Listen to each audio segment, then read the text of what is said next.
Nakaangkon na sang minor injuries ang 18 tanan ka pasahero nga gindala sa Guimbal District Hospital samtang isa naman ang may fracture sa abaga nga ginrefer sa syudad matapos nakabunggo ang ginsakyan nga de pasahero nga jeep nga may ruta miag-aw to Iloilo City sa Barok Tigbawan alas 7 sang aga Enero 27. Sa interview sang Radyo Bandera Iloilo kay Police Captain Mary Jane Panes, hepe sang Tigbawan Police Station, iya ginpayag nga ginamaneho ni Francis Ken Paolma sang miag-aw ang depasahero nga jeep.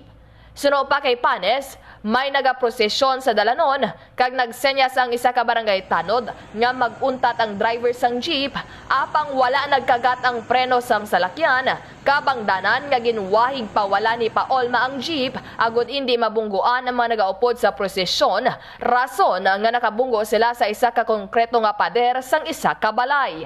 Nagupi ang hood sang jeep kag na-damage ang windshield apang wala naman nakaangkon sang pilas ang driver. Sa karon, yara sa kustodiya sang Tigbawan Police Station ang driver kag may mga nagpadulong para makig-areglo apang mahimo ini magpangatubang sang kaso nga reckless imprudence resulting to multiple injuries kon desidido magpasaka sang kaso ang iban nga pasahero. Kagini si Kabanderang Kim Kaluyu, nagabandera sang matutod nga serbisyo publiko, kag kalingawan sa Iloilo. Radyo Bandera.